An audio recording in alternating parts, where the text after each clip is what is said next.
Bonjour les papillons! Une paire de jeans en fin de vie qui traîne dans le fond de la garde-robe. On regarde ensemble comment on pourrait lui donner une deuxième vie, peut-être une troisième, une quatrième, une cinquième.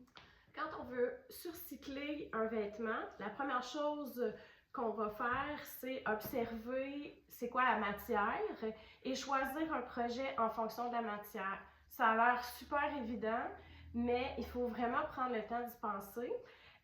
Si on choisit un projet qui fonctionne pas bien avec la matière, on n'aura pas des bons résultats. Pour le jeans, ici, on a un tissé moyen à lourd, donc c'est presque à l'infini tout ce qu'on peut créer avec cette matière-là. On peut recréer des vêtements, on pourrait faire des étuis, des napperons, des sacs, des chapeaux.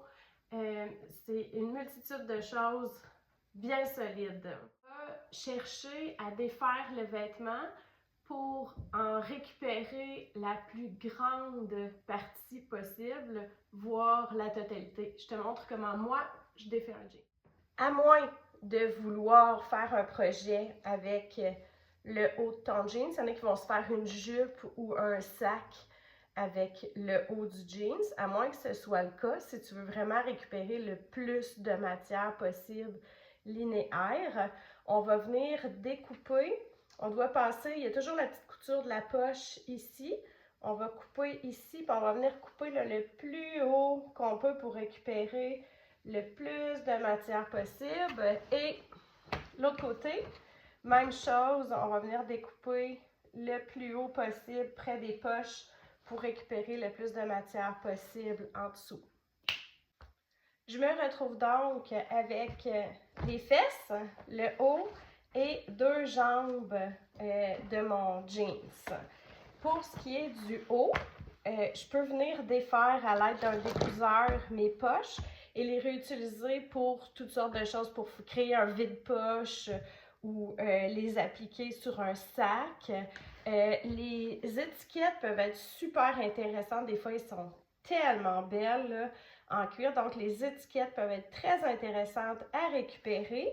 La ceinture, j'ai vu beaucoup de projets qui sont faits avec des ceintures de jeans. On vient défaire les ganses, premièrement, toutes les coutures ici et récupérer cette partie-là qui peut être super intéressante. Des fois, la petite poche à l'intérieur est super mignonne. Quand on a des rivets, par exemple, c'est vraiment beaucoup plus difficile à récupérer. On doit venir comme découper autour de notre poche pour récupérer. Les boutons sont plus difficiles à récupérer parce que c'est riveté. On a la fermeture éclair de la braguette qu'on pourrait venir récupérer aussi. Ça, c'est pour le haut de notre jeans. Pour ce qui est de la jambe, là, on voit ici que ce côté-là est vraiment plus abîmé. Moi, je privilégie vraiment de surcycler des vêtements qui ne peuvent plus faire leur job de vêtements. S'ils peuvent encore servir à quelqu'un, c'est une meilleure idée d'aller les porter en friperie pour qu'ils puissent faire le bonheur de quelqu'un d'autre. Mais quand elles ont fini de faire leur travail de vêtements, ben c'est là que le plaisir de surcycler entre en jeu. Donc, une jambe de jeans, la très grande majorité du temps, on a une couture qui va être plus droite et on a une couture qui va être vraiment plus à angle. C'est ici qu'on veut venir ouvrir pour se donner le plus de matière possible.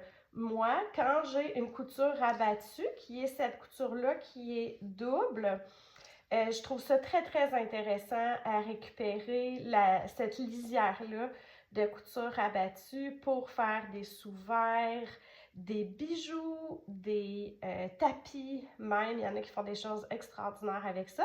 Donc, je vais commencer par venir enlever ma lisière. Donc, j'ai récupéré ma lisière et je me retrouve avec un plan le plus à plat que je peux avoir.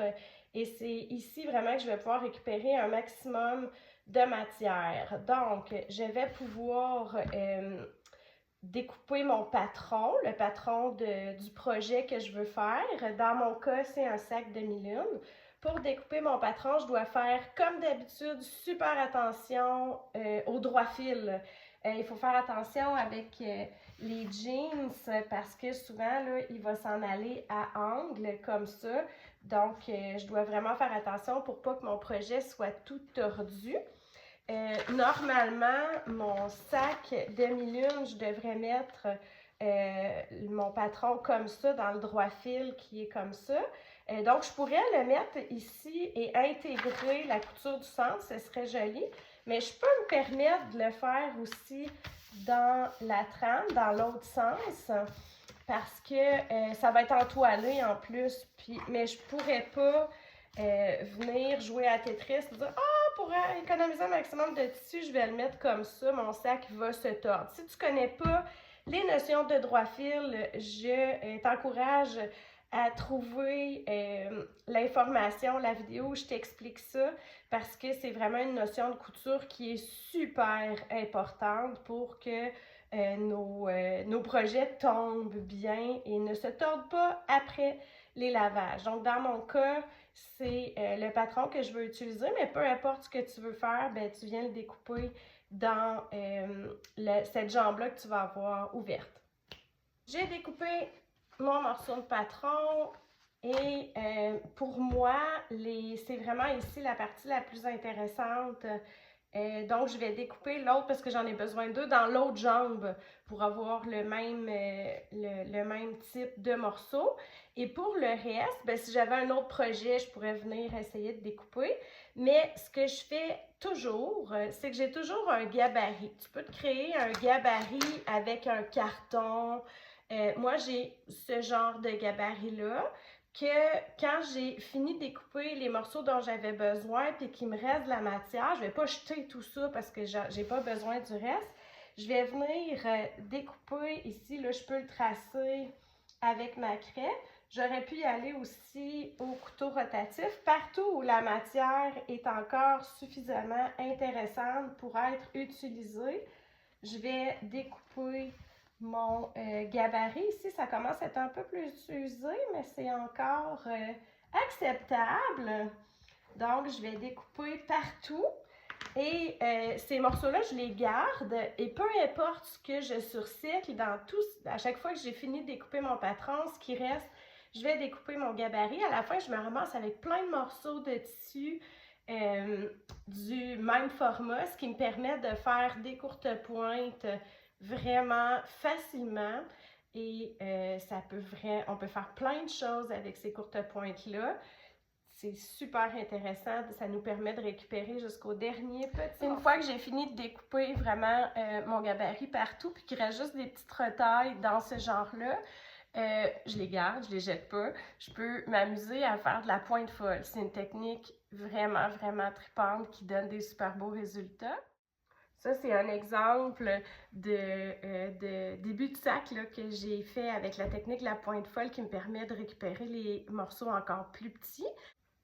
Une fois que j'ai utilisé mes petites retailles, puis que là, il reste vraiment juste pratiquement des charpies, des petites retailles, je les conserve. Je vais toutes les mettre ensemble dans un sac ou dans une boîte et je vais pouvoir m'en servir si je fais une peluche, un coussin de yoga comme rembourrage pour ces projets-là au lieu d'acheter du rembourrage de polyester qui n'est pas donné.